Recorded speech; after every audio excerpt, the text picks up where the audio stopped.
주문, 피청구인 대통령 윤석열을 파면한다. 선고 시작 22분 만에 헌재가 내놓은 결론은 파면이었습니다. 재판관 전원일치였습니다. 먼저 재판부는 국회의 탄핵소추가 적법했다고 판단했습니다. 헌법 질서 수호라는 탄핵 심판 취지를 고려하면 계엄 선포도 사법심사의 대상이며 윤 전 대통령 측이 문제 삼아온 이른바 재의결이나 내란죄 철회 부분도 문제가 없다고 봤습니다. 쟁점별 탄핵소추 사유는 5가지 모두 위헌 위법하다고 판단했습니다. 우선 당시 국가 비상사태가 아니었지만 비상계엄을 선포했다고 봤습니다. 군경을 동원하여 국회의 권한 행사를 방해해 헌법과 법률을 위반했다며 경고성 계엄이었다는 윤 전 대통령의 주장도 인정하지 않았습니다. 병력을 투입해 국회에 있던 의원들을 끌어내며 계엄 해제 무력화를 시도하고 선관위 장악과 정치인과 법관 등 주요 인사를 체포하려 했다는 소추 사유도 모두 인정됐습니다. 무엇보다 파면할 정도로 사안이 중하다고 판단했습니다. 피청구인을 파면함으로써 얻는 헌법 수호의 이익이 대통령 파면에 따르는 국가적 손실을 압도할 정도로 크다고 인정됩니다. 파면 효력은 주문을 읽는 순간 즉시 발생했고 윤 대통령은 대통령 직위와 권한을 모두 잃게 됐습니다. 윤 대통령은 취임 1060일 만에 헌정사상 2번째로 파면된 현직 대통령이란 불명예를 안고 퇴진하게 됐습니다. KBS 뉴스 공민경입니다. 이재명 후보가 더불어민주당 제21대 대통령 후보로 선출되었음을 선포합니다. 이변은 없었습니다. 앞선 3차례 권역별 경선에서 모두 압도적 1위를 달린 이재명 후보. 마지막 경선인 수도권 강원 제주 경선에서도 91% 득표율을 기록하며 기세를 이어갔습니다. 오늘 공개된 일반 국민 대상 여론조사에서도 이 후보는 89%를 기록하며 누적 득표율 89.77%로 최종 후보가 됐습니다. 박근혜, 김대중 전 대통령의 경선 득표율을 넘어선 역대 최고 득표율입니다.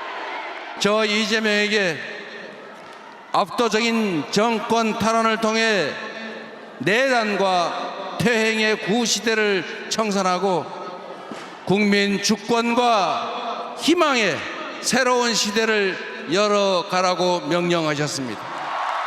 김동연, 김경수 후보는 각각 누적 득표율 6.87%, 3.36%에 그치며 아쉬움 속에 경선 레이스를 마쳤습니다. 김경수 후보는 이재명 후보 당선과 민주당의 승리를 위해 자신의 선거처럼 뛰겠다 했고, 김동연 후보도 압도적 정권 교체를 위해 온 힘을 다하겠다고 밝혔습니다. 이재명 후보는 압도적인 지지가 압도적인 기대와 책임이라 생각한다며 책임의 무게가 훨씬 더 무겁게 느껴진다고 말했습니다. 이재명 후보가 민주당의 대선 후보로 확정되면서 지난 대선에 이어 2번째 본선 대결을 하게 됐습니다. 민주당은 선대위를 꾸리고 본격적인 대선 체제로 전환합니다. KBS 뉴스 원동입니다. 원심 판결을 파기하고 사건을 서울 고등법원에 완송한다. 더불어민주당 이재명 대선 후보가 공직선거법 위반 혐의로 다시 법의 심판대에 서게 됐습니다. 1심 유죄 판결을 뒤집었던 2심 무죄 판결을 대법원 전원합의체가 다시 뒤집어 유죄 취지로 파기환송한 겁니다. 고 김문기 전 처장을 모른다. 백현동 연구원 부지 용도 변경 과정에 국토부 협박이 있었다는 이 후보의 과거 발언을 허위라고 판단했습니다. 공직선거법 제250조 제1항의 허위사실 공표죄에 해당한다는 것이 대법원의 다수 의견입니다. 재판에 참여한 12명의 대법관 가운데 이같이 결정한 건 10명. 이흥구, 오경미 대법관 2명은 대법원은 표현의 자유를 보장하며 선거법상 허위사실 공표죄 성립 범위를 제한해왔는데 이에 역행한다고 반대 의견을 냈습니다. 대법원은 1심과 2심의 재판 지연과 엇갈린 판단으로 혼란이 유례 없었다며 공직선거법 취지에 따라 신속하게 집중심리했다고 밝혔습니다. 고법은 대법원의 유죄 취지 판단을 유지하면서 이재명 후보에 대한 재판을 다시 열게 됩니다. 대법원 판결에 대해 검찰은 파기환송심에서 죄에 상응하는 형이 선고될 수 있도록 공소 유지에 만전을 기하겠다고 밝혔습니다.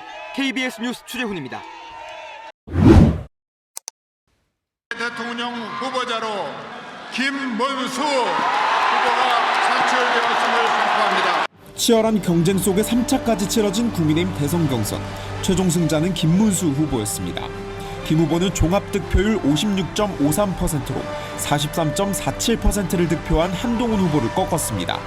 각각 50%씩 반영된 당심과 민심 모두 김 후보가 이겼는데 특히 당원 투표에선 한 후보와 격차를 20%포인트 이상 벌렸습니다. 김문수 후보는 민주당 의회 독재를 막아내고 반드시 승리하겠다고 밝혔습니다.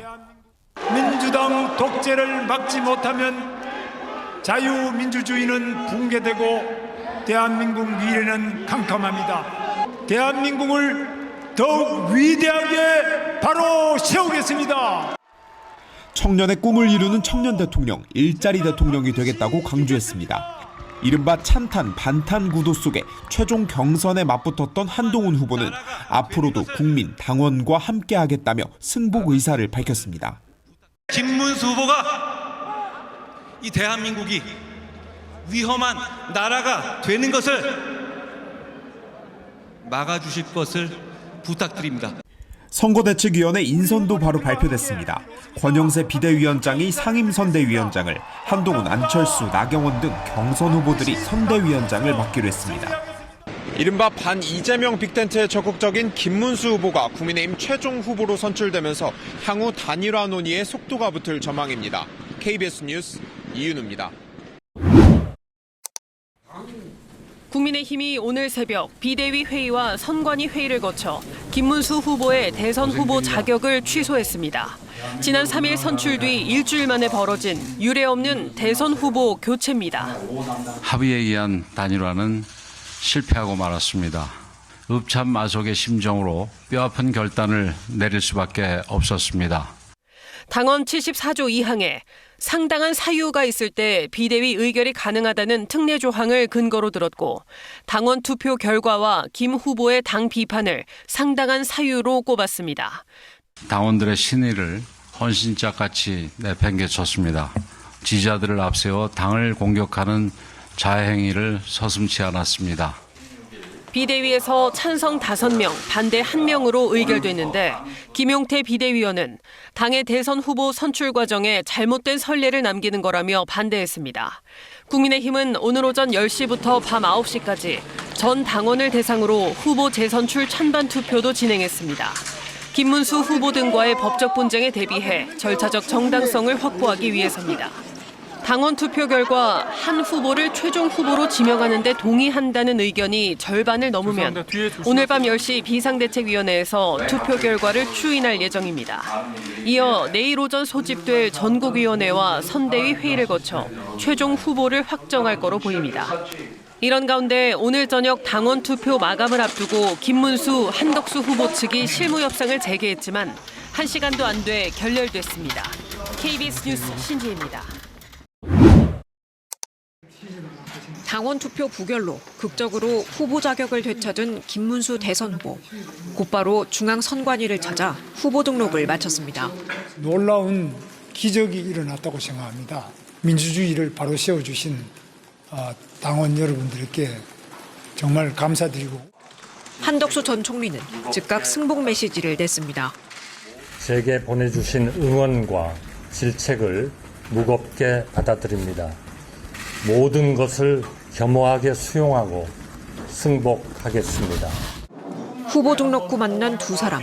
협력을 다짐하며 포옹도 했지만 입당하셔서 함께해 주신 데 대해서 환영하고 제가 할 수 있는 일을 하겠습니다. 선대위원장직 제안에 한 전 총리는 실무 검토를 하겠다며 즉각 수락하진 않았습니다. 김 후보는 의원총회에 참석해 내홍 수습에 나섰습니다. 당 지도부와 갈등을 사과한다며 큰절을 했고 의원들은 박수로 화답했습니다. 저 역시 더 넓게 품지 못했던 점에 대해서 이 자리에서 진심으로 사과드립니다. 김 후보는 이어 중앙선대위 첫 회의를 주재하고 본격적인 선거 조직 가동에 나섰습니다. 남은 시간이 얼마 없기 때문에 죽기 살기로 열심히 하겠습니다. 후보 등록 마감일에 공식 대선 체제로 전환한 국민의힘. 김문수 후보는 초유의 혼란을 뒤로하고 내일 새벽부터 공식 선거운동에 나설 계획입니다. KBS 뉴스 현희슬입니다. 이준석 후보가 권영국, 이재명 후보에게 한 인터넷 게시판에 있는 여성 혐오 문구를 인용해 잇따라 질문을 던졌습니다. 이런 얘기를 했다 그러면 이거는 여성 혐오에 해당합니까? 아닙니까? 그건 뭐 답변하지 않겠습니다. 이재명 후보님 동의하십니까? 시간을 충분히 주고 질문을 하시면 좋겠습니다. 민주당은 이 발언이 토론을 빙자한 폭력 행위라며 맹비난했습니다. 끔찍한 언어폭력으로 국민을 모독하였습니다. 많은 국민들께서 또다시 스트레스를 받으셨을 것 같아 안타까웠습니다. 선대위 여성본부의 성명 발표를 시작으로 대변인 브리핑과 여성 국회의원 일동의 기자회견까지 이준석 후보 사퇴 촉구가 이어졌습니다. 진보당은 이준석 후보를 국회 윤리위에 제소했고 권영국 후보도 제3자의 입을 통해 이재명 후보를 공격하게 만든 것은 부도덕한 행위라면서 사퇴를 촉구했습니다. 여성단체 등의 고발도 이어졌습니다. 국민의힘은 공식 입장을 내지는 않았지만 표현이 부적절했다는 목소리가 나왔습니다. 쏟아지는 비난에 이 후보는 사과했습니다. 불편한 국민들이 있을 수 있다는 것은 저도 알고 있었고 그리고 그에 대해 가지고는 제가 심심한 사과를 하겠습니다. 하지만 순화한 표현이었고 후보자 가족에 대한 검증은 필요하다고 했습니다. 이재명, 권영국 두 후보가 답변을 꺼린 것은 민주진영의 위선을 보여준다고 비판했습니다. 특히 어떤 허위사실도 적시하지 않았다면서 SNS에 이재명 후보 아들의 벌금형 기사를 공유했고 고소, 고발엔 무고로 맞대응하겠다고 했습니다. KBS 뉴스 김청윤입니다. 개표 6시간 만인 오늘 새벽 2시 30분 KBS 당선 예측 시스템 디시전 K+가 더불어민주당 이재명 후보의 제21대 대통령 당선 확정 판정을 내렸습니다. 3년 만에 정권 교체입니다. 개표 결과 이 당선인은 49.4%의 득표율을 보이며 김문수 후보를 앞섰습니다.